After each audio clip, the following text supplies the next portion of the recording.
ଅଶୁଭର ଦୁଇର ଅର୍ଥ ଅଛି। ଏଠି କହୁଛନ୍ତି କି ଅଶୁଭାତ। ଅଶୁଭାତ ଅର୍ଥ ଗୋଟେ ପ୍ରଥମ ଅଶୁଭ ହେଉଛି ଆମ ଶରୀର। ଆମ ଶରୀର ଦେଖନ୍ତୁ ଏ ଭିତରେ କେତେ ନା କେତେ ରୋଗ ଅଛି ଯେ କ'ଣ, ହେ ଭଗବାନ, ଏ ଶରୀର ନଷ୍ଟ ହେଲେ ପୋଡ଼ା ହେଲେ ରୋଗ ସରିବ, ନହେଲେ ରୋଗ ସରିବ।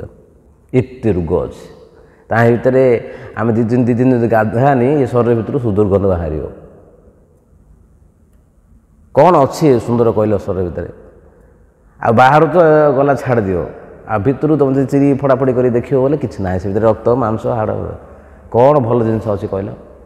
ତ ଭଗବାନ କହୁଛନ୍ତି କି ଅର୍ଜୁନକୁ ତମର ଏ ଅଶୁଭ ନଷ୍ଟ ହେଇକିରି ତମକୁ ଦିବ୍ୟ ଶରୀର ମିଳିବ। ଯେଉଁ ଶରୀର ବୁଢ଼ା ହେବନି, ଯେଉଁ ଶରୀର ଜନ୍ମ ହେବନି, ମୃତ୍ୟୁ ହେବନି, ରୋଗ ହେବନି, ସେମିତିଆ ଶରୀର ମିଳେ। ଏ ଶରୀରଟା ହେଉଛି ଅଶୁଭ ଶରୀର। ଏ ଶରୀର ଶୁଭ ନାହିଁ, ଆଉ ଶୁଦ୍ଧି ନାହିଁ ଏ ଶରୀରରେ। କେତେ ହେଲେ ଶୁଦ୍ଧି, ସେଥିପାଇଁ ଆମକୁ ବ୍ରହ୍ମଚାରୀମାନଙ୍କୁ ସବୁବେଳେ କୁହାହେଇଛି 3 ଥର ସ୍ନାନ କରିବା ପାଇଁ। କାହିଁକି ନା ଏ ଶରୀର ଭିତରୁ ସବୁବେଳେ ସବୁ ପ୍ରକାର ସବୁ ମଳ ମୂତ୍ର ବିଭିନ୍ନ ପ୍ରକାର ସବୁ ଜିନିଷ ସବୁବେଳେ ବାହାରି ଥାଉଛି, ଖରାପ ଜିନିଷ। ଭଲ ଜିନିଷ ବାହାରୁଛି କି? ସେଥିପାଇଁ ଲୋକ ନା ସବୁ ସେଣ୍ଟ ଫେଣ୍ଟ ପକେଇକି ସ୍ପ୍ରେ କରିକି ସବୁ ଫ୍ରେଶ୍ ରଖୁଛନ୍ତି। କ'ଣ ପାଇଁ? ନା ସବୁବେଳେ ଦୁର୍ଗନ୍ଧ ବାହାରୁଛି ଶରୀର, ସୁଗନ୍ଧ ବାହାରୁ ନାହିଁ କିଛି। ସେଥିପାଇଁ ଏଇଟା ଅଶୁଭ ଶରୀର।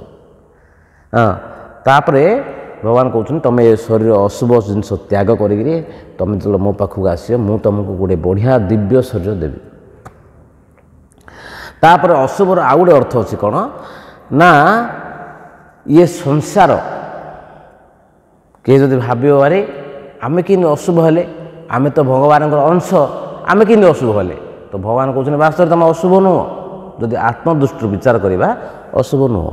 ତୁମେ ହେଉଛ ମୁଁ ଯେମିତି ଚିନ୍ମୟ, ତୁମେ ବି ଚିନ୍ମୟ। କିନ୍ତୁ ତୁମେ ଅଶୁଭ ହେଇଯାଇଛ କ'ଣ ପାଇଁ? ନା ମୋଠୁ ଦୂରେ ଯାଇକିରି ଯେଉଁ ମାୟା ସଂସାରକୁ ଆସିଛ, ଅଶୁଭ ହେଇଯାଇଛ ତୁମେ। ତୁମେ ଯେତେବେଳେ ମୋର ଭକ୍ତି କରିକିରି ମୋର ଧାମକୁ ଆସିବ, ତୁମେ ଏ ଅଶୁଭ ଜଗତ ଛାଡ଼ିବ, ମୋ ଧାମକୁ ଆସିବ, ସେତେବେଳେ ତୁମର ଅଶୁଭଟା ଦୂର ହେଇଯିବ।